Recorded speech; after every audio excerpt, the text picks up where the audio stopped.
Assalamualaikum warahmatullahi wabarakatuh. Jumpa lagi para pendengar Pelita Ilahi yang dianugerahi kasih sayang ilahi.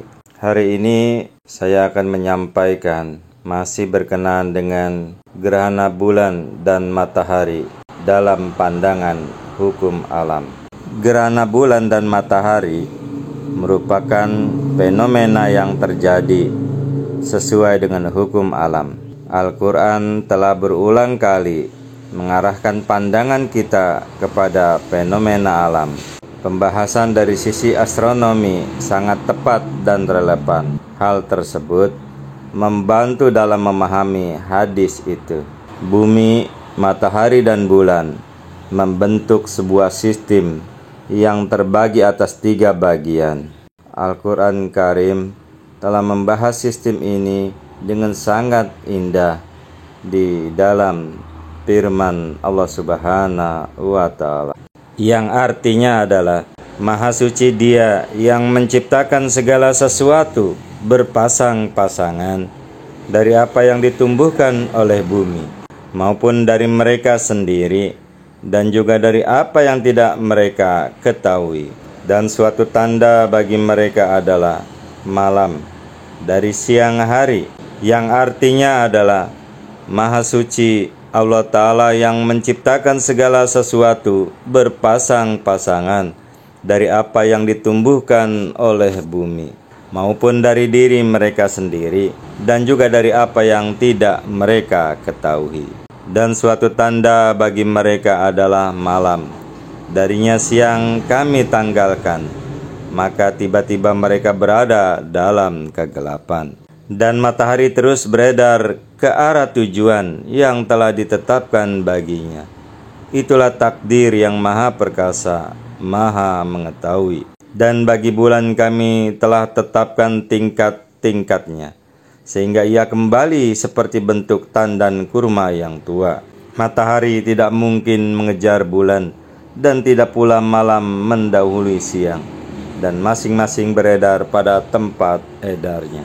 Quran Surah Yasin, surah yang ke-36, ayat mulai 37 sampai 41 yang dihitung dengan basmalah.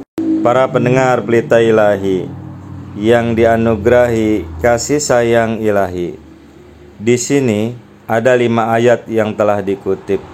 Dalam ayat yang pertama telah dijelaskan sebuah fakta mendasar bahwa Allah Ta'ala telah menciptakan segala sesuatu berpasangan. Dalam ayat yang kedua dijelaskan adanya malam dan siang yang terjadi akibat pergerakan bumi. Pada ayat ketiga dijelaskan mengenai pergerakan matahari. Dan ayat yang keempat menjelaskan tentang pergerakan bulan. Lalu dari ayat yang kelima, matahari, bulan, siang, dan malam semuanya disebutkan bersama-sama. Dan lebih lanjut dijelaskan bahwa pergerakan benda langit tersebut juga memiliki batasan-batasan. Kita belajar dari sains bahwa bumi dan bulan sama-sama berputar dan menyelesaikan revolusi dalam 1 bulan. Mereka membentuk sebuah pasangan. Bumi dan bulan bersama-sama bergerak mengelilingi matahari dan menyelesaikan 1 revolusi dalam 1 tahun.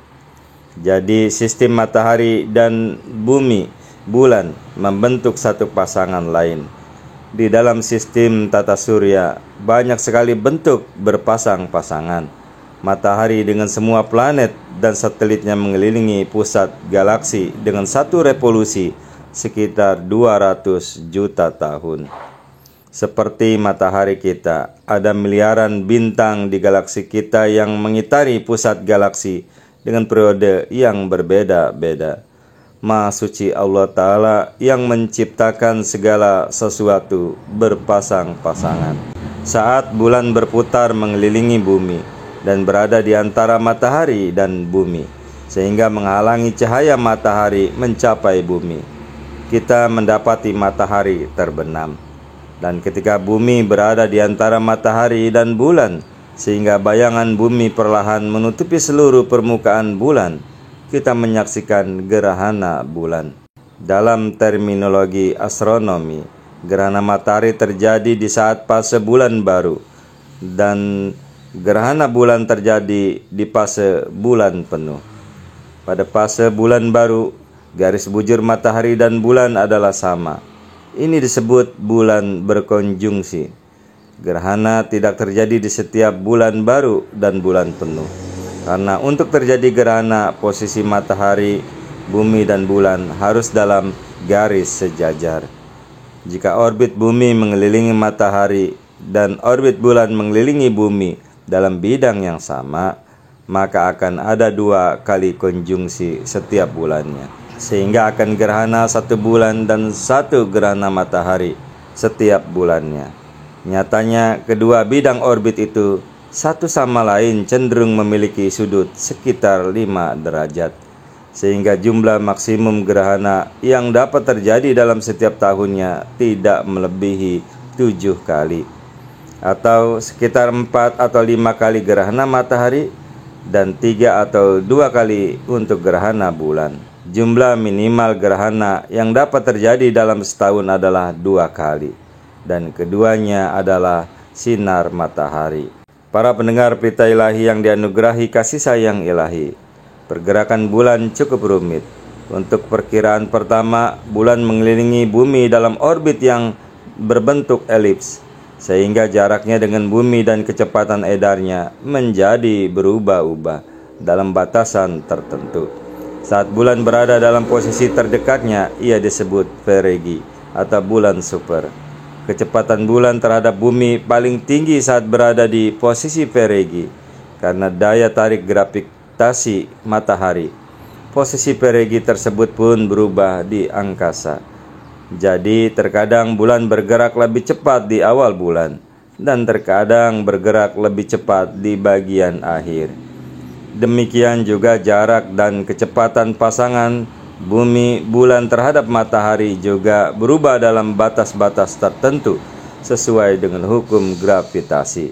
Seperti yang telah dijelaskan di dalam Al-Quran, matahari dan bulan beredar menurut perhitungannya.